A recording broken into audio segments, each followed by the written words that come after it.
donde, digamos, la historia de los archivos y instituciones es fundamental, y aquí es donde se tienen que desarrollar los principios y fundamentos de la archivística. Otro de los elementos son las funciones archivísticas, donde la creación, evaluación, adquisición, organización, descripción, conservación y accesibilidad de los documentos es otro, digamos, de las funciones. Bueno, después tenemos la gestión de programas y servicios archivísticos, donde la teoría y práctica, digamos, de las organizaciones es fundamental, desde donde tiene que ver la planificación y evaluación de programas, y la gestión y marketing y relaciones públicas. Un elemento más que, digamos, que se tiene que, digamos, como campo de investigación que se abre para los archivos es las ciencias de la información como perteneciente a los archivos, los sistemas de información, las telecomunicaciones y las redes. Un séptimo campo son los tipos de soporte y archivos, los documentos electrónicos, ¿no? Digamos que, bueno, por digamos, esta cuestión también de la explosión documental tiene que ver también por el surgimiento del documento digital, que todavía, digamos, se discute y se está trabajando, bueno, nuevos parámetros para su trabajo.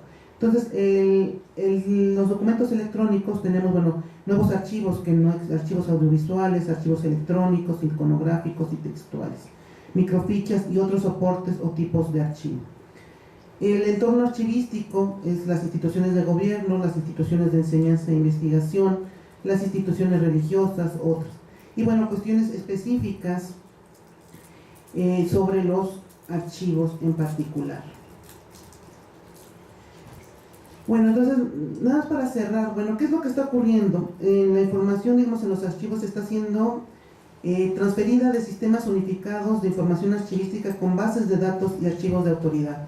Digamos, hoy en día se está, digo, la nueva normatividad en torno a los archivos a partir de la ISAT-G, digamos, está estableciendo, digamos, que primero se tiene que generar, bueno, esta organización, pero, digamos, algo que no se había considerado, que son los archivos de autoridad. También, digamos, retomando como ciencias de la información desde la bibliotecología, se retoma el concepto de normalización a fin de tener acceso de una forma única de registros, ¿no? La ISAT-G, digamos, es la norma, digamos, que se está utilizando para la cuestión de los archivos. Dice, en las últimas décadas han sido establecidas diversas normas de descripción archivística, la ISAT-G, la ISAR, que tratan de establecer prácticas archivísticas homogéneas en los procesos de identidad y de descripción. La finalidad es mejorar el acceso de los usuarios a la información documental al definir el formato de las entradas y salidas de los datos de los sistemas de información archivística. Bueno, hay países, digamos, que llevan un adelanto en estos elementos, digamos, porque sus políticas de información los han obligado, digamos, a tener en conjunto. En la primera exposición se hablaba del patrimonio documental, de tener una política a nivel nacional.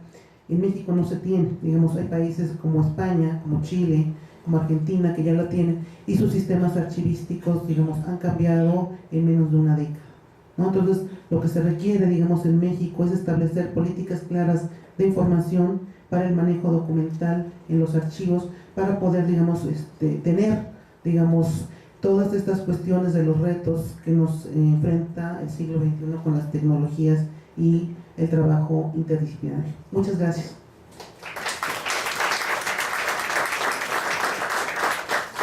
Gracias, doctora Virichaga, por su exposición. Y vamos a continuar con la maestra Laura Cristina Torres Martínez, que nos va a presentar contexto y concepto de políticas de información en archivo. Laura Cristina Torres Martínez es licenciada en Humanidades con área de concentración en Historia por la Universidad Autónoma Metropolitana Iztapalapa. Es maestra en Bibliotecología y Estudios de la Información por la Universidad Nacional Autónoma de México. Actualmente es coordinadora de la licenciatura en Archivonomía de la Escuela Nacional de Biblioteconomía y Archivonomía de la Secretaría de Educación Pública, y ha sido ponente en varios congresos nacionales de archivo y ha impartido cursos en la Secretaría de Trabajo, con sede en Baja California, en el Instituto Nacional de Salud Pública y en el Consejo Nacional para la Cultura y las Artes. cedo la palabra a la maestra Laura Cristina Torres. Pues buenos días todavía. Agradezco también la invitación a los coordinadores de este seminario en políticas de información, al doctor Edbert Sánchez Vandescar y a la maestra Margarita Almada de Asensio. Bueno, la temática que yo voy a tratar en esta ponencia es un poco el seguimiento, o diría yo, le daría un poco de relación en cuanto a lo que acaba de presentar la doctora del Estado de México. Y bueno, mi trabajo básicamente versa sobre el desarrollo también de las políticas de información en materia archivística. Primeramente voy a presentar de manera muy breve la parte contextual de lo que son las políticas de información en archivos, de manera tal que de alguna manera es un tema muy amplio, y bueno, yo voy a tratar de ser muy breve en este sentido. Después voy a tratar de establecer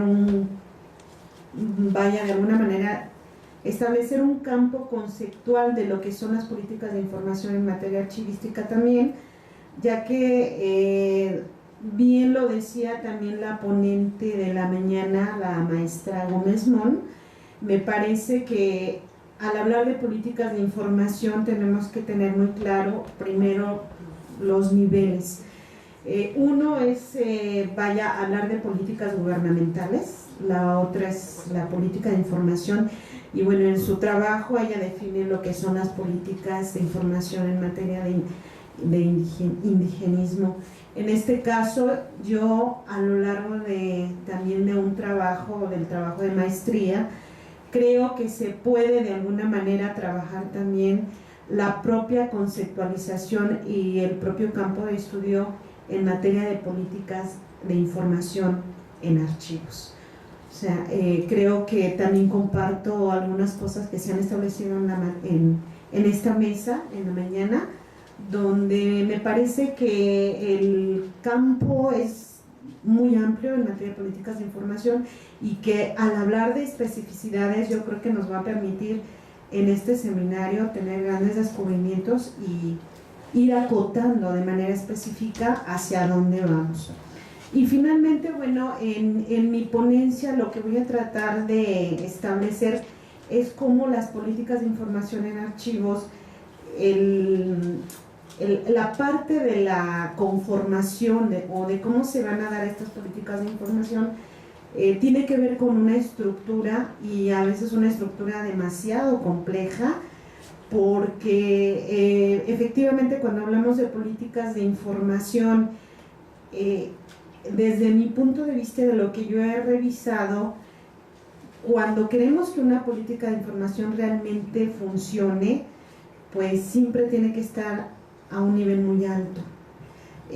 Obviamente no debería, yo creo que ser así, pero nos encontramos cosas muy extraordinarias efectivamente cuando encontramos políticas que ya están incluso no dadas desde un nivel muy alto, pero que ahí están establecidas. O sea, yo vuelvo a compartir lo que decía la ponente de la mañana, la doctora Gómez Mon, efectivamente, donde en los pueblos indígenas están bien establecidas esas políticas de información y sin necesidad de una estructura a veces tan compleja, ¿no? Pero pareciera que a veces en archivos las cosas no caminan así, ¿no? Sobre todo porque quien está en manos de instrumentar las políticas de información a veces no hay a veces, creo que la voluntad, desde mi punto de vista, creo que a veces no hay mucha voluntad para poder hacerlo, ¿no? Pero bueno, este fue de alguna manera mi preámbulo, ¿no? Finalmente, bueno, yo sí voy a tratar de leer algunas cosas. Bueno, en la parte del contexto de las políticas de información en materia archivística, yo podría decir que las políticas de información tienen un contexto muy antiguo. Ya desde el siglo XVIII se vislumbra